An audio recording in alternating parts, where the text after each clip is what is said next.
आज की इस एक ही वीडियो के अंदर 3 टॉपिक कवर होने वाले हैं। आरसीसीबी कनेक्शन कैसे करते हैं, आरसीसीबी ट्रिप क्यों होती है और आरसीसीबी लगाने के बाद हमें क्या करना चाहिए। चलिए पहले हमने जो नॉर्मल तरीके से हम कनेक्शन करते हैं कि एक एमसीबी के बाद आरसीसीबी के अंदर सप्लाई जानी चाहिए, या तो पहले आइसोलेटर हो या फिर डबल पोल की एमसीबी। तो हमने यहाँ पे डबल पोल की एमसीबी लगाई है, उसके बाद हम डायरेक्ट आरसीसीबी के अंदर सप्लाई दे दिया। फेस के लिए हमने एमसीबी के जो इनपुट है उसमें रेड वायर को रखा है और आउटपुट के अंदर हमने व्हाइट वायर को रखा है, वो यहाँ पे फेस है जो आप क्लियर देख सकते हैं। मैं टेस्टर की मदद से चेक करके भी दिखा रहा हूँ आपको। और जो ब्लैक वायर रखा है इनपुट और आउटपुट के अंदर, वो यहाँ पे सिर्फ न्यूट्रल है। ध्यान रहे, ब्लैक वायर न्यूट्रल है। और हमारी जो एमसीबी या आइसोलेटर उसमें इनपुट और आउटपुट लिखा हो तो उसी हिसाब से कनेक्शन करें। अगर इनपुट आउटपुट नहीं है तो आप कैसे भी कर सकते हैं। आरसीसीबी के जो इनपुट है वो हमने ऊपर की तरफ रखा है, क्योंकि इसमें इनपुट आउटपुट नहीं लिखा है, सिर्फ 1 और 2 लिखा हुआ है। 1 नंबर इसका इनपुट है, 2 नंबर आउटपुट साइड है।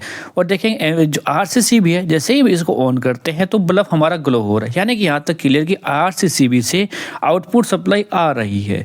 यहाँ पे आरसीसीबी की कैपेसिटी की बात की जाए तो 40 एम्पियर है और 30 मिली एम्पियर अगर इसमें करंट लीकेज हो जाता है तो ये ट्रिप कर जाएगी। यहाँ पे आप क्लियर इसका डाटा देख सकते हैं, यानी 30 मिली एम्पियर पे ये ट्रिप हो जाएगी। जैसे इसमें 30 मिली एम्पियर का लीकेज करंट होता है तो मंथ के अंदर एक बार इसको टेस्ट जरूर करना चाहिए, यानी कि हमारी आरसीसीबी काम कर रही है कि नहीं कर रही है। मंथ में एक बार टेस्ट बटन को जरूर दबाना चाहिए।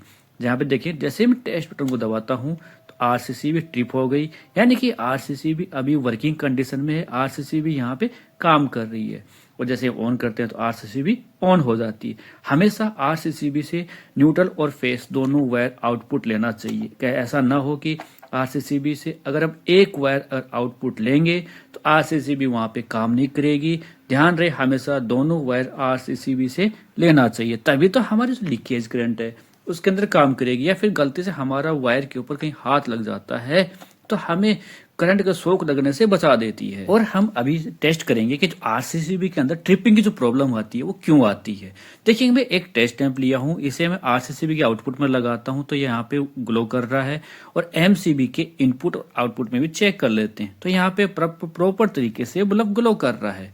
अब देखेंगे हमारे घर के अंदर हम क्या करते हैं, ये जो वायरिंग के अंदर अगर एक छोटी सी गलती कर देते हैं तो वहां पे आरसीसीबी ट्रिप होने की समस्या होती है। जहां पे आप देखेंगे मैंने न्यूट्रल लिया आरसीसीबी के आउटपुट से और फेस वायर दे लिया मैंने एमसीबी के इनपुट से।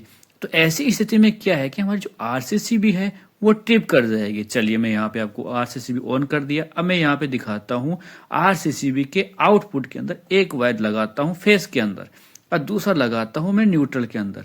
अब न्यूट्रल में कि आरसीसीबी के पहले कहीं से भी ले लेता हूं तो ये आरसीसीबी यहाँ पे ट्रिप हो जाती है।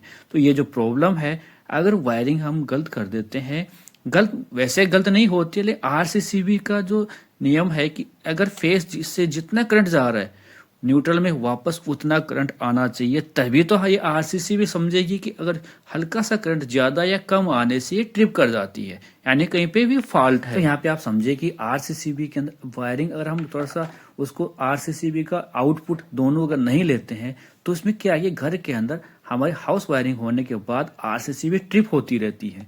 उसका सही तरीके से कनेक्शन न होना ये सबसे मुख्य कारण है कि आरसीसीबी का बार बार ट्रिप होना। हम फिर जबरदस्ती ऑन करते हैं, फिर क्या करते हैं, हम आरसीसीबी को हटवा देते हैं।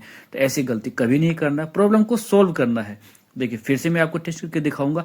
आरसीसीबी के आउटपुट का मैंने फेस वायर यहाँ पे काम में ले रहा है, ठीक है। अब हम क्या करेंगे, हम न्यूट्रल कहीं से भी इसके आरसीसीबी के इनपुट से पहले कहीं से भी कनेक्शन ले लेंगे न्यूट्रल का तो ये यहाँ पे ट्रिप कर जाएगी।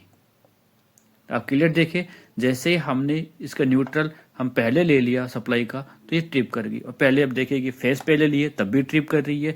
तो आरसीसीबी सिर्फ लीकेज करंट के अंदर काम कर। तो यहाँ पे आप क्लियर समझ पाए कि जो आरसीसीबी है ये ट्रिप क्यों होती है। तो यहाँ पे आपको समझ में आया कि इसका जो वायरिंग है अगर हम सही तरीके से कर लेंगे, यानी न्यूट्रल फेस सेपरेट ले जाएंगे तो किसी तरह की इसमें प्रॉब्लम नहीं आएगी ट्रिप होने की।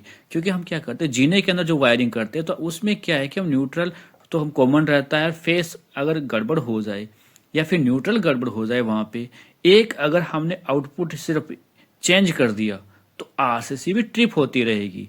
ध्यान रहे, आरसीसीबी सिर्फ लीकेज करंट के अंदर काम करेगी, शॉर्ट सर्किट के अंदर इसका कोई प्रोटेक्शन नहीं है। आरसीसीबी आपके जल जाएगी लेकिन ट्रिप नहीं होगी। शॉर्ट सर्किट के लिए हमारे पास एमसीबी लगी होती है, सिर्फ वो शॉर्ट सर्किट में काम करती है। ध्यान रहे, आरसीसीबी लीकेज करंट के लिए काम करती है। तो डबल पोल के अंदर आइसोलेटर भी आता है और जो एमसीबी आती है वो भी डबल पोल में आती है, और सिंगल पोल की एमसीबी भी आती है। अब देखेंगे आरसीसीबी के इनपुट में हमने बल्ब लगा दिया। वायर को मैं पहले सही से लगा देता हूं। वायर को सही से लगाने के बाद देखेंगे आरसीसीबी के इनपुट में बल्ब लगाया, लेकिन आरसीसीबी ट्रिप की नहीं की। जैसे ही मैंने आउटपुट का न्यूट्रल काम में लिया, लेकिन आरसीसीबी तुरंत ट्रिप कर गई। तो यहाँ पे आप समझ पाए कि आरसीसीबी का जो आउटपुट है सेपरेट उसको काम में लेना चाहिए। अब बीच में से कहीं से हम न्यूट्रल अगर फेस काम में ले लेंगे तो आरसीसीबी की जो ट्रिप होने की समस्या है वो बनी रहेगी। जब तक ये सॉल्व नहीं होगी तब तक ये आरसीसीबी का ट्रिप होना बंद नहीं होगा। सिर्फ आरसीसीबी ट्रिप होनी चाहिए लीकेज करंट के अंदर। और यहाँ पे आरसीसीबी बार बार यही सोच रही है कि लीकेज करंट हो रहा है तब ट्रिप हो रही है। जो आपको समझ में है कि जो आरसीसीबी का जो ट्रिप होने का जो प्रॉब्लम है सिर्फ यही है। और हमेशा ध्यान रखना है कि जो आरसीसीबी से अगर आउटपुट हम जो ले रहे हैं वो सेपरेट आरसीसीबी का ही आउटपुट होना चाहिए। अगर इससे पहले का इनपुट आउटपुट आप अलग से लगा लो उसमें कोई दिक्कत नहीं। और यहाँ पे हमेशा एक बात का ध्यान देना है कि आरसीसीबी का इनपुट आउटपुट अगर लिखा हो तो उसी हिसाब से कनेक्शन करना चाहिए, और न्यूट्रल फेज का अगर यहाँ पे सिंबल दिया हो तो न्यूट्रल फेज को उसी हिसाब से लगाना चाहिए। यहाँ पे न्यूट्रल के लिए एन लिखा हुआ है, और जहाँ पे 1 लिखा है वहां पे हमने फेज का इनपुट, 2 लिखा है वहां पे हमने फेज का आउटपुट रखा है। उम्मीद करता हूँ मेरे द्वारा देखी जानकारी आपके लिए बहुत ही हेल्पफुल रहेगी। वीडियो हेल्पफुल लगे प्लीज वीडियो को लाइक करना। अगर आप ये वीडियो फेसबुक पे देख रहे हैं तो फेसबुक पेज को फॉलो कर लीजिए, और यूट्यूब पे देख रहे हैं तो चैनल को सब्सक्राइब कर लीजिए। वीडियो समझे कोई सवाल या सुझाव रहता है तो आप हमें कमेंट बॉक्स में बता सकते हैं। इस वीडियो में इतना ही। धन्यवाद दोस्तों, मिलते हैं फिर नई वीडियो में नए टॉपिक के साथ। जय हिंद।